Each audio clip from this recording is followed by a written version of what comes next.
Amigos, eu venho recebendo inúmeros pedidos de vídeos diversos e sempre que posso eu produzo o que me é solicitado, desde que obviamente o tema seja interessante e tenha a ver com o canal.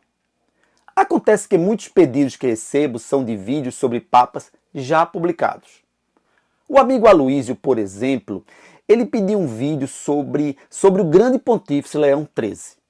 Esse vídeo já existe no nosso canal. Vejam, esse canal ele tem um rol de vídeos sobre papas muito grande, de maneira que eu sugiro que todos consultem uma playlist que contém apenas os vídeos sobre pontífices já publicados no canal. O link eu coloquei na descrição desse vídeo. Bom, quando se fala na família Borgia, sempre nos vem à mente o quê? Nos vem à mente assassinatos, orgias e incestos. Nomes como Rodrigo e César Borgia surgem como exemplos de devassidão e de violência. A Lucrécia, filha de Rodrigo, também, embora de uma maneira que eu diria muito injusta. Isso faz com que exista um certo preconceito contra essa família espanhola.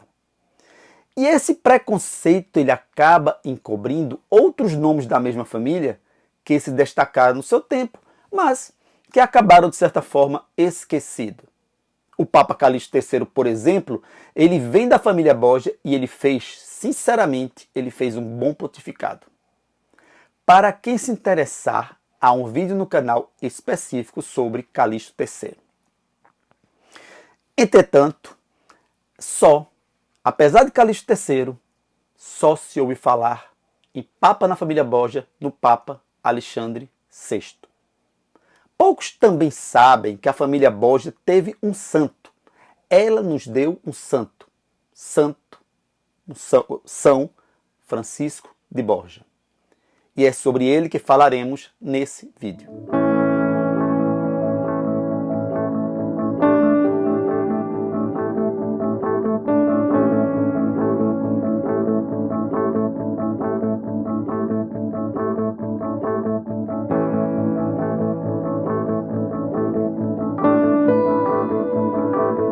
Os Borgias foram uma das mais poderosas famílias de origem espanhola.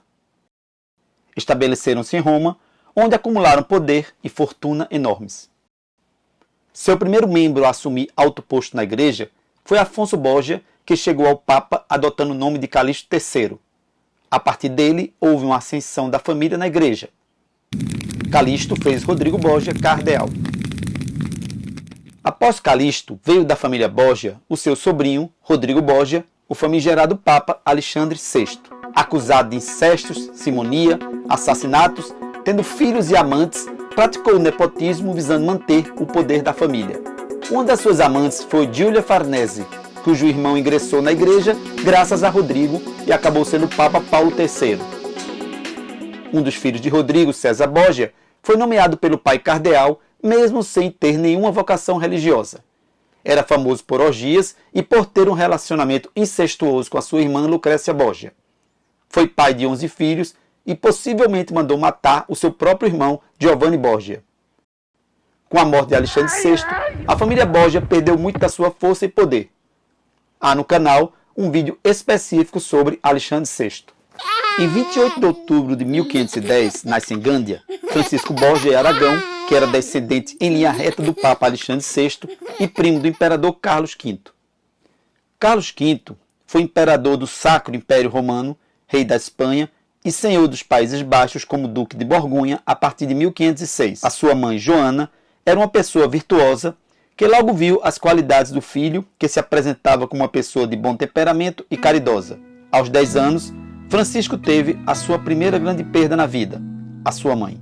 Esse falecimento mudou a sua vida porque passou a ser criado pelo tio materno, o arcebispo de Saragoça, perdendo o convívio com o pai e com os 7 irmãos. Ainda muito jovem, com 16 anos, ingressou na corte espanhola como pajem de Catarina, irmã de Carlos V.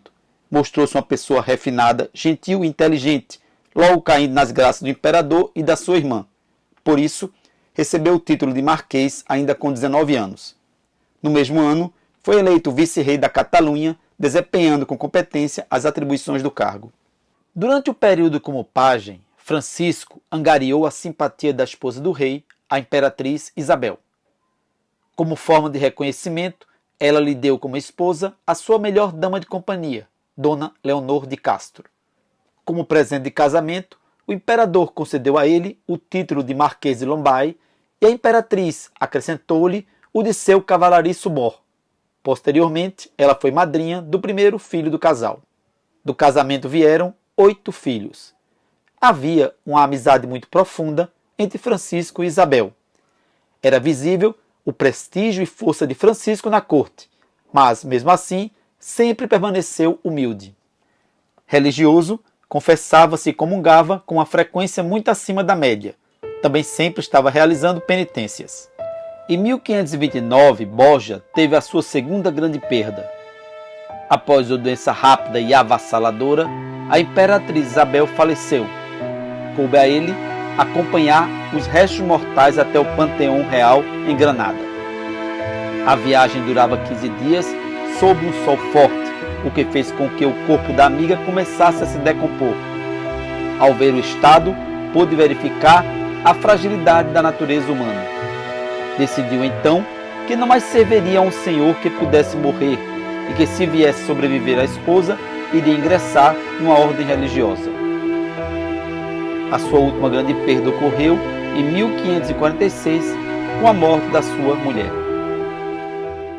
Influenciado pelo primeiro sacerdote da Companhia de Jesus, Pedro Favre, Francisco decidiu entrar na ordem. Ele pediu para que Pedro avisasse o fundador da Companhia de Jesus, Inácio de Loyola, da decisão. Conta-se que Santo Inácio ficou muito feliz, mas orientou Francisco a, antes de ingressar na ordem, obter o grau de doutor em teologia. Borgia encontrou-se pessoalmente com Santo Inácio em 1550, ingressando na Companhia de Jesus com 44 anos. Recebeu a ordenação em 26 de maio de 1551. Começou a pregar na província de Quipúscoa, onde percorria as ruas, chamando as crianças para o catecismo. Carlos V já estava se movimentando para que Borgia fosse cardeal. A ideia do imperador era que ele acabasse sendo eleito, o que seria muito interessante para o monarca. São Francisco começou a impor para si penitências extraordinárias, penitências muito fortes, o que trouxe, de certa forma, críticas por parte dos seus superiores. Depois, ele mesmo reconheceu que algumas vezes exagerou. O êxito das suas pregações foi muito grande, o que atraiu muitas pessoas para a igreja e fez com que Santo Inácio o desse o cargo de provincial da Companhia de Jesus na Espanha. Para quem não sabe, provincial é o superior dos jesuítas em determinada localidade. Ele defendia que a Companhia de Jesus se diferenciava no serviço de Deus por 3 normas, que eram a oração, os sacramentos e a oposição à mentalidade do mundo, assim como a perfeita obediência. A preocupação do santo com a educação das crianças e jovens era enorme. Fundou inúmeros colégios. Ferrenho defensor dos jesuítas, via em seus membros um ardor maior do que de outros religiosos. Conseguiu até mesmo convencer Carlos V, ferrenho crítico da ordem, a respeito. Destacou-se de tal forma que foi eleito superior geral, autoridade máxima da ordem, em 1566. O seu trabalho como superior geral foi tão exitoso que passou a ser conhecido como o segundo fundador da ordem. Concentrou esforços para evangelizar pessoas no mundo todo, mesmo numa época em que os transportes eram precários. Tinha especial apreço pelo Colégio Romano, que havia ajudado financeiramente a fundar anos antes. Como superior, decidiu ele mesmo dirigir o estabelecimento. Construiu a igreja de Santo André de Quirinal e fundou um noviciado na residência ao lado. Para formar missionários que deveriam pregar no norte da Europa, fundou o Colégio Germânico. Visava conter o protestantismo.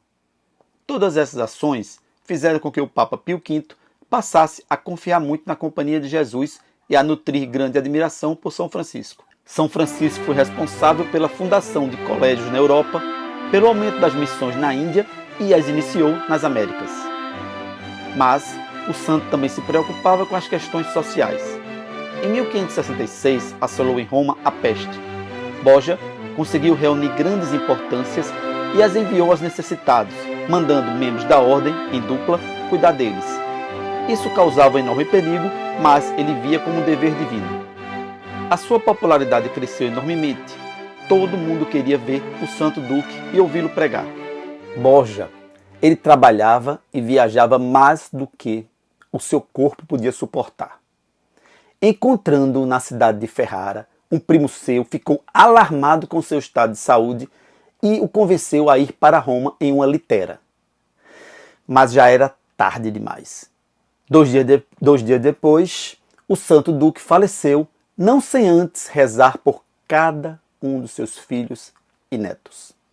Nesses últimos dias, Borgia já não conseguia sequer falar. Faleceu em 30 de setembro de 1572, sendo considerado como um dos religiosos mais amáveis, simples e humildes da história da Igreja. Em 1671, ele foi canonizado. Pois é, pessoal, de uma mesma família vieram um papa tirano e um nobre santo. É isso aí. Se gostam de história da Igreja, assinem o canal. Valeu!